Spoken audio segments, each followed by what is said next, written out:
俄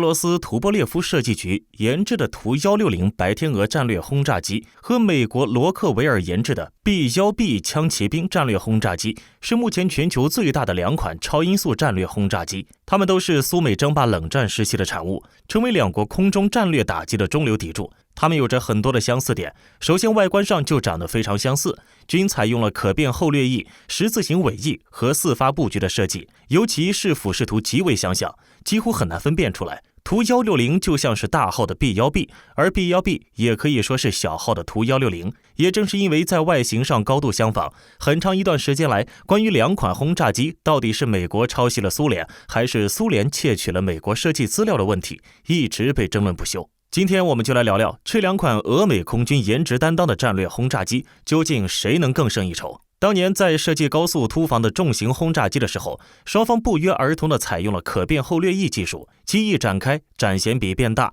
提供更优良的起降性能；机翼收起，展弦比变小，提供更高的高速性能。利用4个发动机，才可以将重量100-200吨的战机推到天空。B-1B 战略轰炸机的原型机 B-1A 于1969年立项，1970年，罗克维尔公司向美国空军递交了设计概念，同期递交方案的还有波音和通用动力2家公司。B-1A 的样机于1971年制造完成，首架原型机于1974年12月底首飞成功。B-1A 之后击败波音和通用动力的方案，成功获得了美国空军订单，但随后空军又要求罗克维尔国际改进 B-1A， 改进型的 B-1B 原型机于1983年首次公开亮相并完成首飞，随后于次年正式投入批量生产。俄罗斯的图160战略轰炸机原型机于1969年立项，1972年完成初步设计，1977年冻结设计。同年，全尺寸模型制造完成。4年之后的1981年，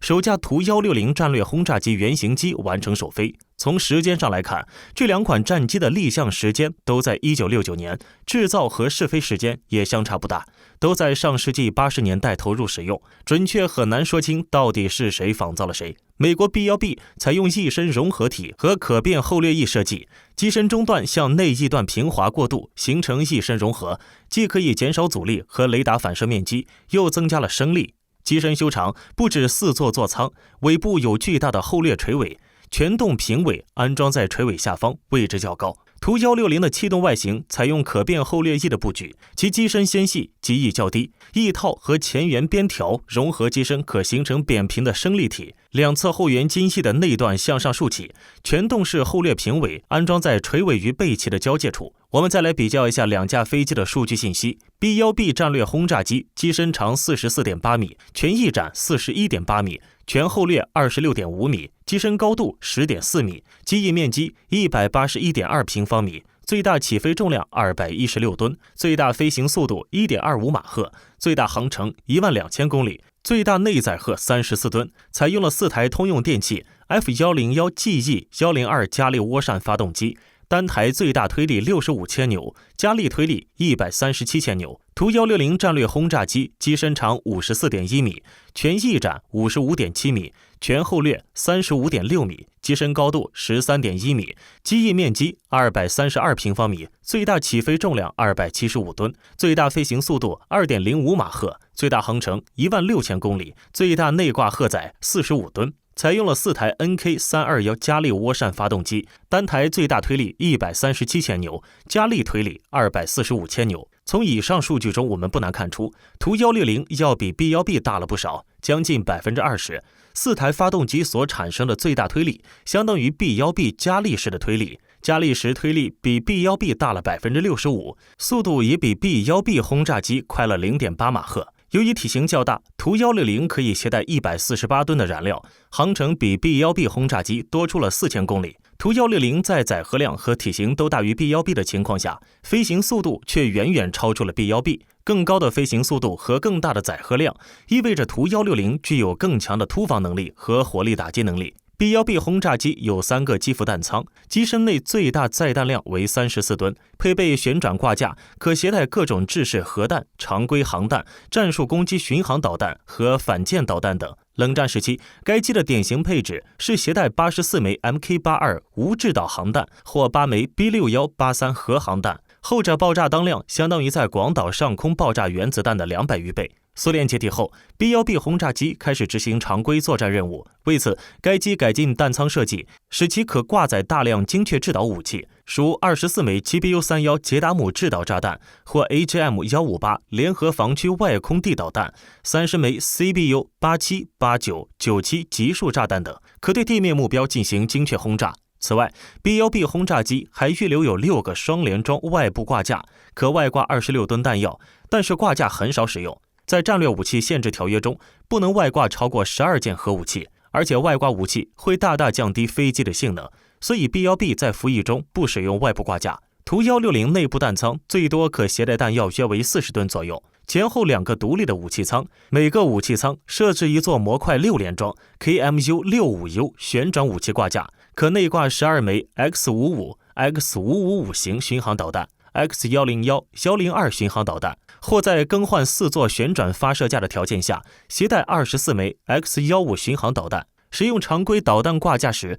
可携带176枚 FAB250 航弹，或者更换挂架，携带 FAB1000、FAB750 型重型航弹。俄罗斯的武器装备基本上都是暴力美学，轰炸机携带大型弹药的能力普遍超过了美国，弹药的体积威力也都普遍大于美国的弹药，这也就意味着图160携带的弹种能力优于 B-1B。尽管从多张照片对比看，除了装突颜色不同之外， B-1B 与图160的其他结构都很相似，但这2款轰炸机的总体性能、使用要求以及未来的地位都大不相同。B-1B 的作战任务类似于图160，但是强调超低空突防，因此 B-1B 的雷达性能优于图160。美国的航电技术一直领先于俄罗斯，所以 B-1B 轰炸机的航电系统要比图160更强。美国的武器装备理念是体系化，并且在 B-1B 后就确定了要研制 B-2 隐身轰炸机，因此对于 B-1B 的后续改进工作并不热心。美国在夺取制空权方面占优势，因此对于 B-1B 的弹种要求也并不如图160那样多。而图160未来的使命是一个先进的武器平台，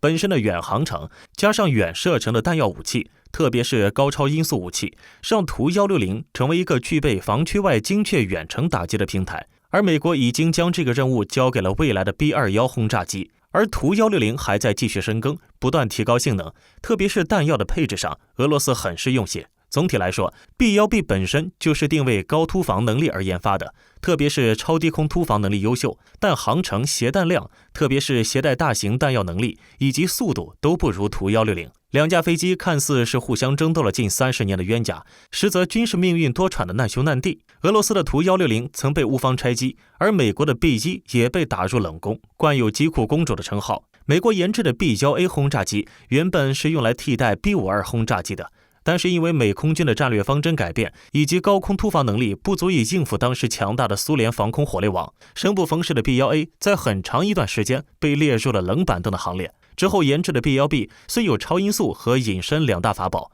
但据统计，在服役的前5年飞行时间仅为 B-52的10%，损毁率却是 B-52的2倍。反观俄罗斯的图160也着实是很惨，苏联空军起初计划装备100架图160，没曾想1991年底苏联解体，经济陷入困境。1994年6月，图160无奈被迫停产，俄罗斯仅得到6架飞机，其余的都在乌克兰境内的空军基地归乌克兰所有。之后，俄乌两方就图160的归属问题进行了谈判，最终因俄罗斯未能支付乌克兰提出的30亿美金赎回款，最终在1998年，乌克兰决定报废这些飞机。1999年1月14日，在普列卢基机场，第1架图160当着媒体的面被迫切割。近几年，俄罗斯才重新开始启动图160生产升级计划。在生产数量方面，美国的过渡版 B-1B 因为严格控制了预算，所以其单价为2亿美元左右，生产数量为100架。但目前 B-1B 枪骑兵正在逐渐的退出历史舞台，